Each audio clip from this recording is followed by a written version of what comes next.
오늘도 말씀 은혜가 함께 하시기를 기원합니다. 사무엘하 읽기 오늘 19번째로 이 말씀을 읽었습니다. 형 암논을 죽였죠, 압살롬이. 그리고 자기 외갓집으로 도주를 해서 거기에서 3년간 도피 생활을 했습니다. 그렇게 있던 그 압살롬을 요압이 나름대로 애를 써서 예루살렘으로 돌아올 수 있는 길을 열었습니다. 다윗은 압살롬이 돌아오는 것은 허락했지만 압살롬을 완전히 용서하고 사면한 것은 아니었습니다. 압살롬을 예루살렘으로 돌아오는 것은 허락했지만 자기 집에서 마치 자택에 가택연금 하듯이 자숙하며 지내라. 그리고 왕궁에 들어오지 마라. 3년 만에 돌아온 아들 얼굴을 보지 않았습니다.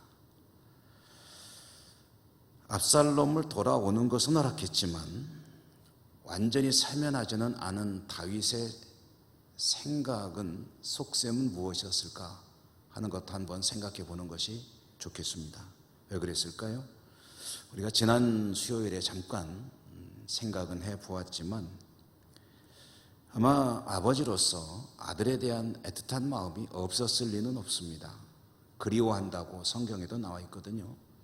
압살롬을 아들로서 전혀 생각하지 않는 것은 아니었겠지만 한편으로는 형을 죽였다는 사실에 대해서 용서가 잘 안 되었을 수 있겠죠. 미움이 완전히 해소된 것은 아니다. 또 왕으로서 볼 때에 압살롬이 아주 대단히 잘난 그런 인물이기 때문에 뒤에 나옵니다마는 왕의 제목이고 리더십도 있고 백성들의 인기가 좋고 하다 보니까 이게 다윗의 왕위를 위협할 수 있는 이 잠재적인 왕권 경쟁자, 비록 아들이지만 그런 면에서 사실 굉장히 부담스러운 아들입니다. 이런 정치적인 계산도 다윗에게 없었을 것은 없지는 않았을 것입니다. 그래서 아들은 압살롬이 돌아오는 것까지는 허락했지만 그러나 자기 자택에서 자숙하며 지내라, 왕궁에 들어올 필요 없다, 들어오지 마라 라고 이제 조치를 한 것이고요. 그렇게 압살롬은 예루살렘으로 돌아와서 2년을 그렇게 살았습니다. 2년을 지내는 동안에 여전히 공식적인 어떤 복권, 사면은 이루어지지 않았고, 그러면서 또 한편으로는 백성들의 인기는 대단했습니다. 압살롬의 인기가 얼마나 높았는지 오늘 우리가 읽은 본문에 보면 칭송이 자자했다. 백성들이 모두가 다 압살롬을 칭송했다 하는 거죠. 그런데 그 이유가 뭐냐 하면 압살롬이 인물이 좋았기 때문이다.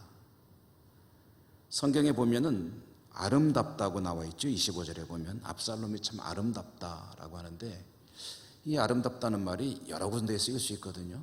근데 여기서 쓰인 이 아름답다는 말은 외모가 아름답다는 뜻입니다. 그러니까 생긴 게 잘생겼다는 거예요. 어느 정도로 잘생겼느냐 하면은 발바닥부터 정수리까지 흠잡을 데가 없다. 여러분, 사람이 아무리 잘생겨도 어디 한 군데 정도는 좀 이렇게 좀 아쉬운 데가 있잖아요. 다 잘생겼는데 그냥 코가 조금만 더 높았으면 뭐 이런 식으로, 눈이 조금만 그다음에 어디가 좀 어땠으면, 키가 조금만 더 컸으면 뭐 이런 식으로 아쉬움이 있는데 이 압살롬은 머리 끝부터 발끝까지 도대체가 어디 흠잡을 데가 없이 그렇게 잘생겼다는 거예요. 외모가 아주 출중했다는 거죠. 완벽한 외모의 사람이다 보니까 그때나 지금이나 이 잘생긴 사람이 좀 인기가 있었나 봐요. 게다가 이제 또 오늘 성경에 보면은 머리털 얘기까지 나오잖아요. 머리털이 아주 탐스럽고 풍성했다. 머리털 많은 게 좋은 거냐, 좋은 건지 나쁜 건지 잘 모르겠습니다만은 아마 그 압살롬의 그 탐스러운 머릿결은 머리를 아마 장발로 기르고 다녔던 모양인데 그 기른 머리가 얼마나 또 뭐 잘 어울리는지 그 잘생긴 외모를 더 빛나게 하고 있었다 하는 그런 거죠. 성경에서는 아주 친절하게 머리털 무게까지 머리를 탁 한번 잘라가지고 이제 가끔은 잘라줘야 되잖아요. 그리고 성경에 보면은 1년마다 연말마다 깎았는데 이게 무거워가지고 머리털이 길면은 무거워가지고 1년마다 머리털을 깎았는데 머리를 잘라가지고 그 무게를 재보니까 200세겔이더라 그랬습니다. 200세겔. 200세겔이 얼마나 되는지 궁금하시죠? 그래서 저도 찾아봤습니다. 이게 도대체 머리털을 1년에 한 번씩 잘라가지고 그 무게를 대라보면은 200세겔이나 된다. 그러면 이게 얼마나 되냐 했더니 요즘 무게로 환산하면 한 4.5kg 정도 된다 그래요. 고기가 9근인데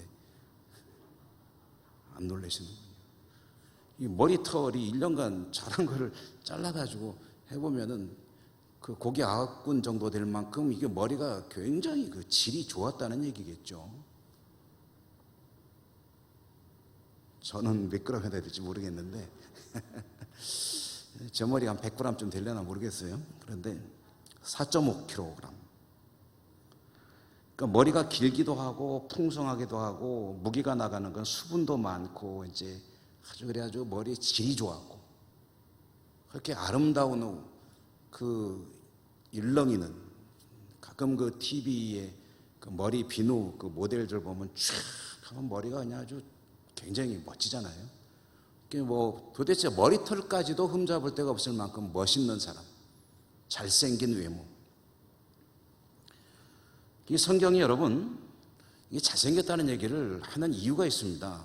왜 하는 걸 것 같으세요? 남자의 외모가 참 아름다웠다, 잘났다, 잘생겼다 라고 하는 것은 뭐 다른 사람을 한번 생각해 보면 되죠. 우선 제일 먼저 얼른 떠오르는 게 누굽니까? 사울. 사울이라는 인물이 처음 등장할 때 이 머리는 다른 사람보다 어깨 위에 있었다. 그러니까 키가 아주 훤칠했다는 거죠. 그리고 인물이 준수했습니다. 그 다음에 이 다윗도 처음에 등장할 때 보면 입술이 붉고 얼굴이 아주 아름다운 그런 소년이었더라라고 하고 있습니다. 그러니까 이 성경에서 이 이스라엘 왕국 초기의 인물들이 왕들이 가지고 있는 특징 중에 하나가 잘났다는 거예요. 잘생겼다. 그리고 압살롬이 그렇게 잘생겼다라고 하는 얘기는 이 압살롬이 왕의 제목이었다라는 얘기를 그렇게 하는 겁니다. 왕이 될 수 있는 인물, 사울이나 다윗처럼 왕이 될 그런 어떤 그런 타고난 인물, 왕의 제목, 이런 것들이 이제 외모 얘기를 꺼내는 이유거든요. 그런데 그런 왕으로서 정말 잘 준비가 되었다고 할 수 있는 압살롬이 예루살렘으로 돌아와서 2년 동안 아무것도 못하고 꼼짝 못하고 다윗의 감시 속에 지내야 했습니다. 이것은 압살롬이 정치적인 아무런 활동도 할 수 없었다는 얘기고, 그리고 자신의 입지를 다질 수 있는 아무런 그런 계기도 마련할 수 없었다. 압살롬 같이 야심만만한 인물이 그런 시간을 견뎌내는 것은 대단히 힘든 그런 시간이었을 것입니다. 답답하기 짝이 없었겠죠. 그래도 어떻게 2년이나 버틴 게 용합니다. 그렇게 2년이라는 시간이 지났을 때 아마 압살롬이 속으로 그렇게 생각을 했던 것 같아요. 이제는 더 이상은 기다릴 수 없다. 뭔가 결판을 봐야 되겠다 라고 생각을 한 것 같아요.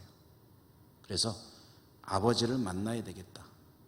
아버지를 만나서 이렇게 되든 저렇게 되든 뭔가 좀 결정을 줘야지. 더 이상은 내가 답답해서 못 살겠다. 아마 이런 심경이 아니었을까.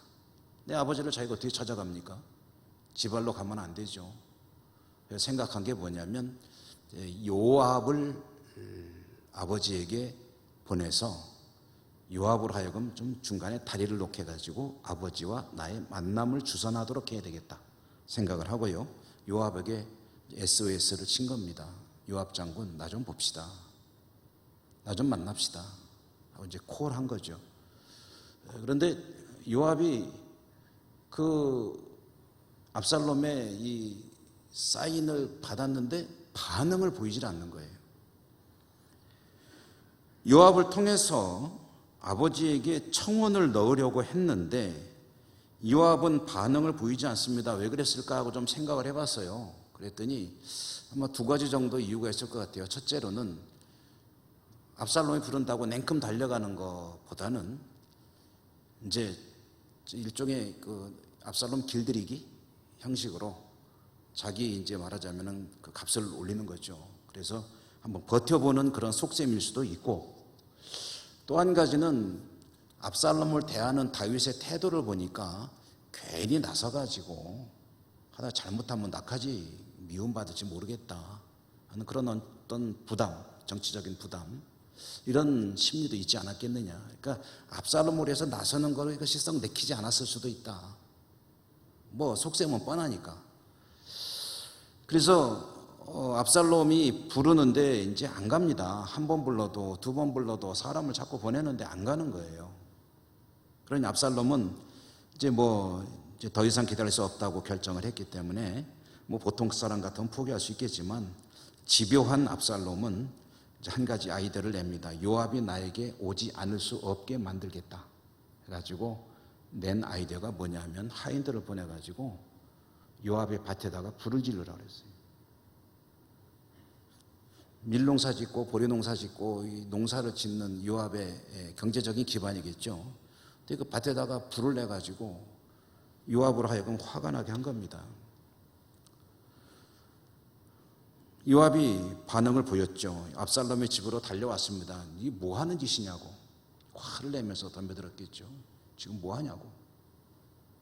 그랬더니 이제 압살롬이 그렇게 달려온 요압에게 자기 속내를 털어놓는 겁니다. 이보시오 요압 장군, 당신이 나를 예루살렘으로 돌아오게 하지 않았소이까? 그런데 나를 이 모양으로 욕걸로 만들려고 한다면 뭐하러 나를 예루살렘으로 돌아오게 만든 거요? 차라리 나 외갓집에 그우슬 왕국에 우리 외할아버지 지원 받으면서 거기서 자유롭게 살 수 있었는데 나 여기 와서 숨도 제대로 못 쉬고 살고 있지 않습니까? 나를 돌아오도록 힘을 썼으면 내 문제도 풀어줘야 될 거 아니에요. 왕을 만날 수 있도록 주선해 주시오. 내가 잘못한 거 있으면 왕이 나를 죽일 거 아니에요. 차라리 죽는 게 낫지. 지금 이게 사는 거예요. 이런 식으로 이제 푸념을 한 거죠. 오늘 성경에 있는 내용을 제가 좀 일상 우리들의 용어로 좀 바꿔서 말씀을 드린 겁니다. 사실 압살롬은 외가인 그술 왕국으로 도피를 해서 3년간 지냈고, 그러다가 아버지의 허락하에 예루살렘으로 돌아오게 되었을 때 나름대로 기대와 희망을 가졌을 것입니다. 이제 다시 그술 왕국도 뭐 만만한 나라는 아니지만 그래도 이스라엘에 비할 수는 없지요. 그러니까 이왕이면 자기는 이제 이스라엘의 왕자고, 또 서열로 따지면 형이 죽었으니까 이제 내가 둘째에서 첫째로 올라섰고 아버지하고 문제만 해결되면 나는 뭐 왕이 되는 거는 뭐 왕노릇은 잘할 자신이 있다. 야심만만하니까. 근데 아버지가 불렀다 하면은 이제 그러면은 내가 뭔가 복권이 되는 건가 보다 하고서 이제 돌아왔을 터인데, 근데 2년을 기다리는데 처음에는 뭐 자숙하라고 그러니까 아버지 입장에서 그러겠지 하고 이제 이해를 하고, 그러고서 자기 집에서 꼼짝도 않고 두문불출하고 지냈을 수도 있겠죠. 요즘 우리가 가급적이면 안 돌아다니는 것처럼 그렇게 이제 지내고 있는데, 그래서 하루 이틀 한 달 두 달이 지나도 아버지에게서 무슨 아무런 어떤 조짐이 없는 거예요. 움직임이 없습니다. 압살롬은 계속 아버지에 대한 기대를 가지고 기다려야 하느냐, 아니면 여기서 뭔가 결판을 봐야 되느냐 하는 그런 고심 끝에 결판을 보기로 작정하고 마지막으로 아버지 마음을 확인할 필요도 있겠다 싶었을 싶었겠죠. 그러기 위해서 아버지를 만나야 되는 거고요. 만약에 아버지를 만나서 아버지에게서 자신이 후계자로 지목될 가능성이 있다고 한다면, 또는 지목이 될 거라는 어떤 희망을 가질 수 있으면 그럼 기다릴 수 있겠죠. 그러나 더 이상 희망이 없다. 아버지 안중에는 내가 없다. 아버지에게는 나에 대한 계획이 없다. 그러면은 자기도 뭔가 이제 해야 되잖아요. 야심 있는 사나이니까. 그렇게 해서 이제 낸 아이디어가 요압을 통해서 아버지를 만나겠다는 것이었고요. 그런데 요압이 이제 반응을 안 보이니까 뭐 무슨 짓을 못 하겠습니까? 유일한 희망인데. 그래서 불을 지른 거죠. 근데 이제 밭에 불 지르는 사람이 또 있었죠. 사사기에 보면 삼손이 밭에다가 불을 지른 적이 있습니다. 자기 와이프가 블레셋 사람인데 처갓집에 가니까 글쎄 장인이 딸을 다른 데로 시집을 보내버린 거예요. 내 아내인데 데려오지 않고 처갓집에 좀 놔뒀더니, 그랬더니 장인이 딴 데로 그냥 보내버렸어요. 사울도 다윗의 아내를 딴 데로 보내버렸는데 좀 옛날에 좀 이상했던 것 같아요. 한번 결혼한 딸을 데리고 있다가 딴 데로 막 보내버리고 막 아버지 마음대로. 그러니까 삼손이 아내를 만나러 블레셋으로 내려갔는데 가보니까 없는 거예요.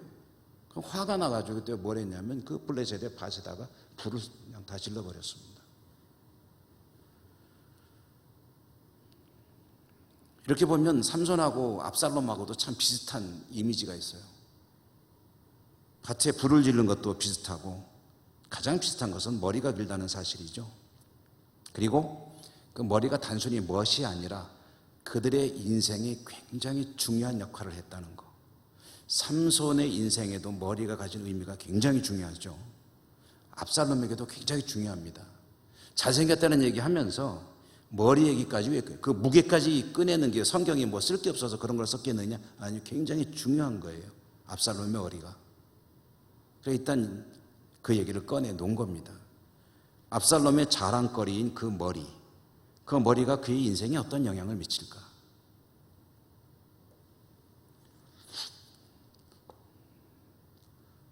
머리를 기르시는 분들은 그 머리 때문에 손이 많이 가시죠. 전 안 길러봐서 잘 모르겠는데 길른 머리도 별로 없고. 그런데 머리 기르면은 한번 감을 날도 말리기도 힘들고, 그리고 굉장히 좀 손이 많이 가죠. 자주 안 감으면은 또 막 좀 지저분해지기도 하고 가렵기도 하고. 그러니까 이 압살롬의 머리를 남자가 이렇게 길렀다는 것은 그 멋을 위해서 압살롬이 얼마나 공을 들이는 사람이었나, 다시 말해 외모에 얼마나 신경을 쓰는 사람이었나 하는 것을 말해주는 그런 의미도 담고 있습니다. 어찌됐든 이렇게 요압을 불러왔고, 요압은 압살롬의 얘기를 듣고 보니까 그럴듯하다 해서 왕궁에 들어가서 다윗 왕에게 압살롬의 의견을 전달을 하고, 다윗은 요압의 요청을 받아들였고 압살롬을 궁으로 오도록 했습니다. 압살롬은 왕에게 나가 땅에 엎드려 절했습니다.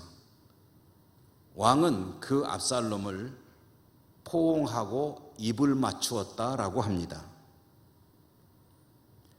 자, 여러분 한번 그 광경을 상상해 보시죠. 요압이 얘기를 했고 들어오라 했고, 압살롬이 다윗에게 가서 땅바닥에 엎드려서 절을 했고, 그런 압살롬을 다윗은 이렇게 세웠겠죠. 그리고 아마 포옹도 했겠죠. 그리고 입을 맞추었다. 이렇게 해서 문제가 해결이 된 거냐?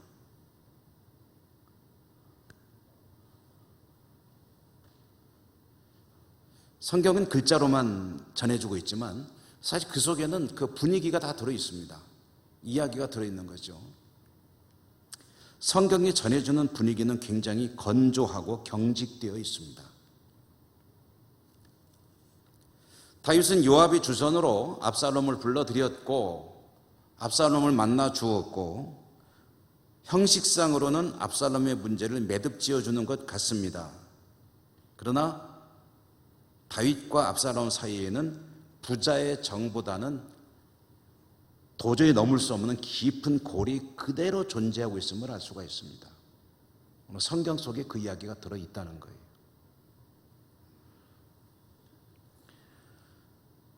성경에 전해주는 이 장면은 사실은 굉장히 형식적인 장면입니다.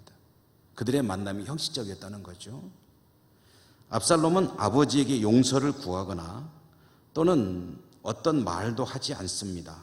그냥 엎드려 절합니다. 이것은 누구나 하는 거예요, 왕 앞에 가면. 그리고 아무런 말도 하지 않고 넙적 엎드리는 것은 내가 이렇게 왔으니 나를 죽이든 살리든 뭔가 이제 당신도 결정해라, 이런 뜻입니다. 나 이렇게 여기다가 처박아 놓고 감시하면서 숨도 못 쉬게 만들지 말고 이제 당신이 죽이려면 죽이고 살리려면 살리고 내 목숨을 당신한테 내놓을 테니까 알아서 하시라고서 엎드려서 이제 절하는 거예요. 말 한마디 하지 않고. 그랬더니 다윗도 거기에 대해서 여타저타 말 한마디 않고 일으켜 세우고 입을 맞췄다는 게 이게 뭐냐면요, 용서한다는 그런 의미입니다. 용서한다는 의미를 담은 행동이라고 하는 게 좋겠군요. 그러니까 왕으로서 너를 이제 이 문제로부터 용서한다는 그것을 의사표시를 입맞춤을 가지고 하는 거예요. 그런데 역시 다윗도 한마디 말도 하지 않습니다. 그러니까 두 사람이 꼭 해야 될 일만 하는 거예요. 서로를 향해서. 어떡하랍니까? 죽일랍니까? 살릴랍니까? 죽이긴 뭘 죽이냐? 그 문제는 그거로 끝내자 하고서 이제 딱 매듭을 지어버리는 거예요. 자, 여러분, 이 장면을 보다 보면 또 떠오르는 성경의 다른 책에 나오는 장면 하나가 연상이 됩니다. 뭐냐면 누가복음 15장에 한번 보시죠. 물론 죄라든가 그 내용은 전혀 다른 것이지만은 아버지와 아들의 만남의 장면을 한번 보자는 거예요. 신약성경 누가복음 15장에 보면 아버지에게 해서는 안 될 폐륜을 저지르고 나갔다가 거지가 돼가지고 집에 돌아오는 아들이 있죠. 그 아들은 아버지가 자기를 맞아줄 것은 생각도 못해요. 그래서 연습하면서 온다고 그랬죠. 제가 자주 말씀드렸죠. 아버지에 가서 내가 아버지 기분 안 나쁘게 잘 보여야 되기 때문에 염치 없이 굴지 말자. 아버지 화나게 하면 끝장이다. 그러면 내가 말을 어떻게 해야 될까? 아버지요, 아들은 관두고요, 밥만 먹여주시면 제가 종으로 살겠습니다. 이렇게 말해가지고 아버지가 받아주시면 고맙고, 우리 아버지 그때 받아줄 거야. 워낙에 좋은 분이니까 그냥 밥만 얻어먹으면 돼. 그렇게 생각하고 계속 입으로 연습하면서 집에 오는 거예요. 그런데 그런 아들을 아버지가 탁 맞아주는데 어떻게 맞아주냐면, 아버지 제가 뭐 종으로서 이런 얘기 할 기회도 안 주는 거예요. 입 탁 막아버리고 뽀뽀하고 그리고 끌어안고 목욕시키고 그리고 소잡아서 잔치하잖아요. 송아지.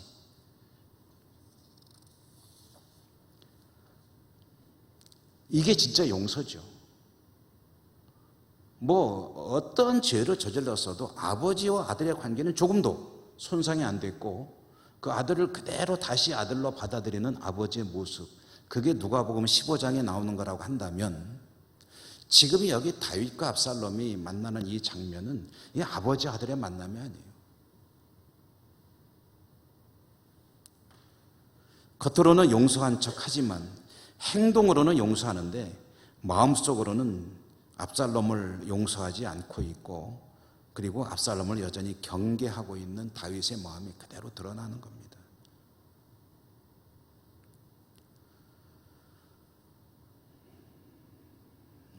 우리 조선왕조실록 같은 역사를 보더라도 왕실이 왕권을 안정시키는 방법 중에 하나가 뭐냐면은 그 왕의 후계자를 결정하는 거예요.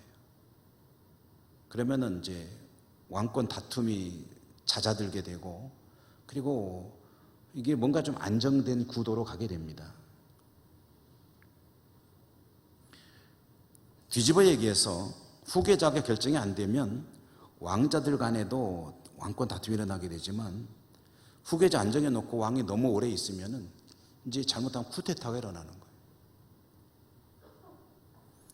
압살롬은 야심만만한 인물이요 다윗의 눈밖에 났고 적어도 왕의 자리를 놓고 다윗과 경쟁하는 입장이고 다윗이 견제하는 사람이고 압살롬은 형은 제거했고 그런 상태에서 이제 기대할 수 있는 건 뭐냐면은 아버지가 자기를 후계자로 지정해주면 그러면은 참고 기다릴 수 있을지 모르겠습니다. 그러나 그런 기미가 안 보이면 이제는 나도 결정해야 된다는 거죠. 어떻게 할지, 행동 어떻게 할지. 그래서 이 두 사람의 관계는 아버지와 아들의 관계가 아닙니다. 오늘 성경에 보면 성경에도요.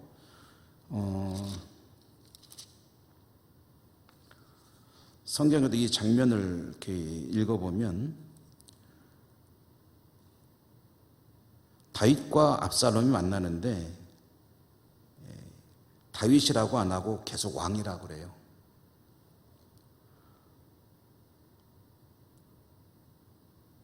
(24절에) 보면 왕이 이르되 그를 그의 집으로 물러가게 하여 내 이름을 볼 수 없게 하라 하며 압살롬이 자기 집으로 돌아가고 왕의 얼굴을 보지 못하니라. 아버지 얼굴을 보지 못하니라. 다윗의 얼굴을 보지 못하니라. 이렇게 표현하지 않고 왕의 얼굴을.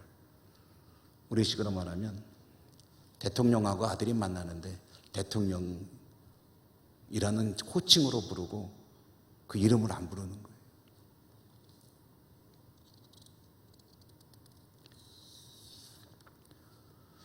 아마 압살롬으로서는 좀 전에도 말씀드렸지만 마지막으로 아버지 다윗의 의중을 떠보는, 자기 목숨을 걸고 모험을 거는 그런 자리였고요. 그리고 아버지의 마음을 확인했고 이제 돌아가라고 하니까 돌아오게 되는데, 돌아오면서 이제 압살롬은 마음을 정했습니다. 그래서 다음 수요일에는 우리가 15장 읽게 될 텐데, 15장을 읽게 될 터인데 15장의 첫 1절의 처음이 어떻게 시작됩니까? 그 후에, 이 일이 있은 후에 압살롬이 뭘 했다고 그래요? 자기를 위하여 병거와 말들을 준비했더라. 이거 이제 쿠데타 준비하는 겁니다. 서서히.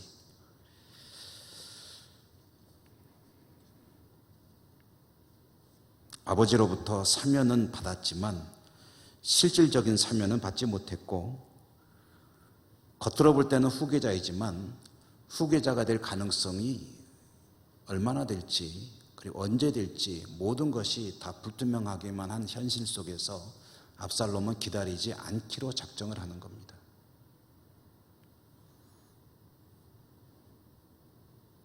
비극적인 얘기죠. 아버지하고 아들의 관계가 이런 경우들이 뭐 없는 것은 아닙니다. 그렇지만 참 있어서는 또 안 되는 일이기도 하죠. 아버지와 아들의 관계가 왜 이렇게 엉클어졌느냐 보니까 그 중심에 뭐가 있냐면은, 그러면 탐욕이 있죠. 탐욕. 권력에 대한 탐욕. 우리가 이 대목을 지금 읽어가면서 계속 하는 얘기 중에 하나가 권력이라는 것이 참 결코 나눌 수 없는 것이다 라는 이야기를 많이 듣고 있는데, 정말입니다. 아버지 아들 사이에 권력은 나눌 수가 없다. 아들도 때로는 죽이는 아버지도 있다.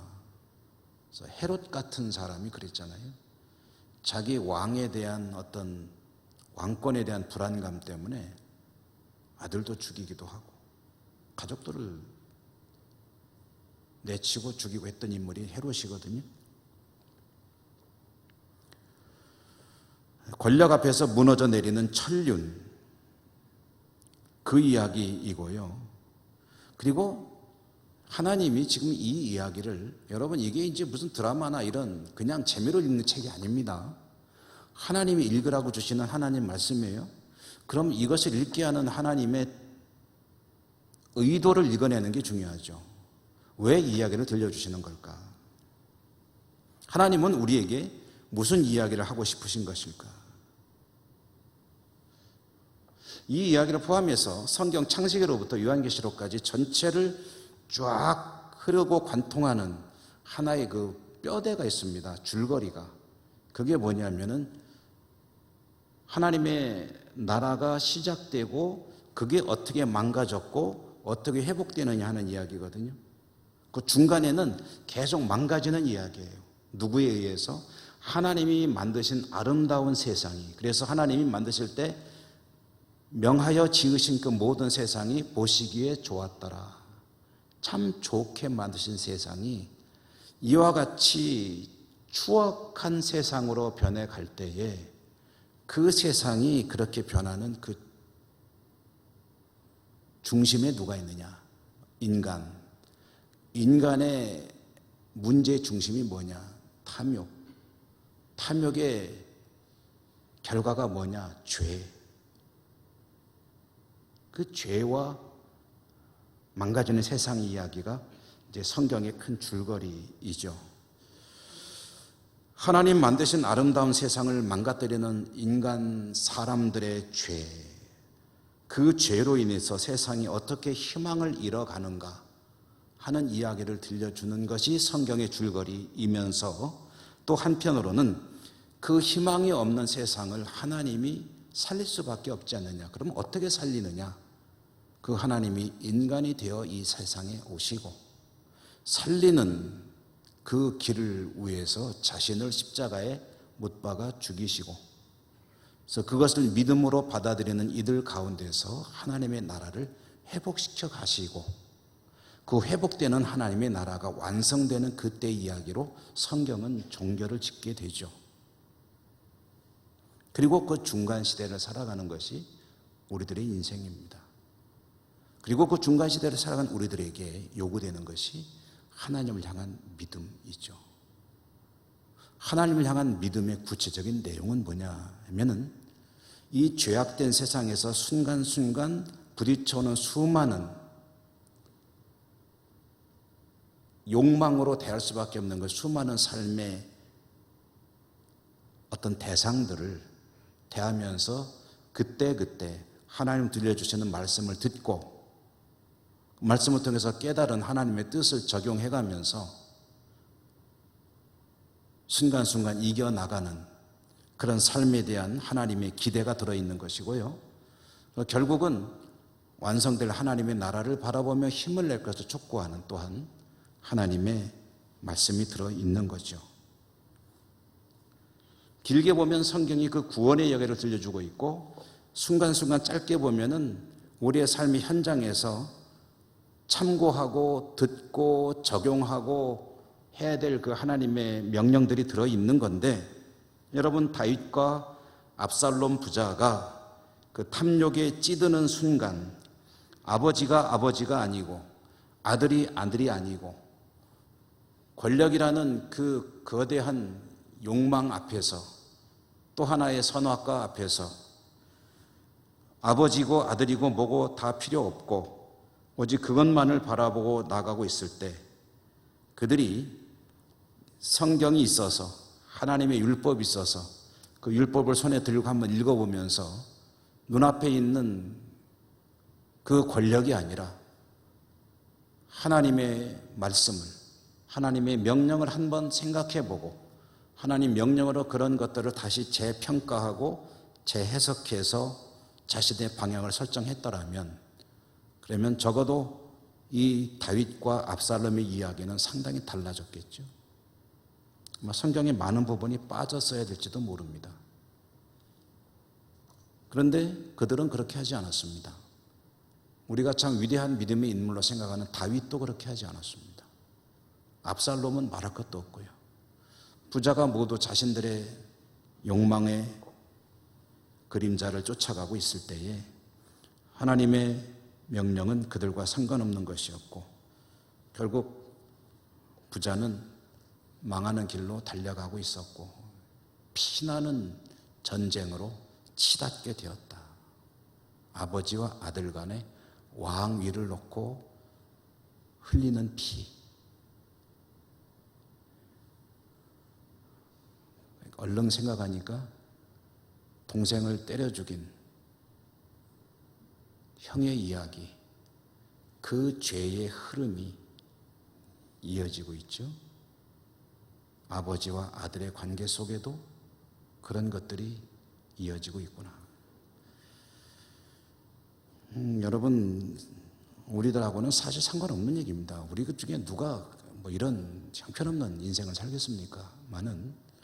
그러나 모양은 다르지만 사실 우리 안에도 이런 욕망으로 인한 여러 가지 좀 이제는 끊어버려야 될 일들이 없지는 않습니다. 하나님이 기대하시는 그것은 어찌됐든 하나님 말씀을 생각하며 늘 우는 사자와 같이 우리 주위를 맴돌고 성도를 넘어뜨리려는 그 모든 마귀의 유혹으로부터 자신을 지키고 믿음을 지키는 것이겠죠. 여러분, 이런 말씀을 들을 때마다 하나님 앞에 더 깨어 기도하고 승리하는 삶이 되어야 되겠다 다짐하는 은혜가 있으시기를 주님 이름으로 축원합니다. 기도하겠습니다. 하나님 감사합니다. 오늘도 저희들에게 말씀을 들려주셨습니다. 성경을 통해서 인간의 성공 이야기도 듣지만 실패 이야기도 듣고 화평의 이야기도 듣지만 투쟁의 이야기도 듣고 또 구원의 이야기도 듣지만 죄의 이야기도 듣습니다.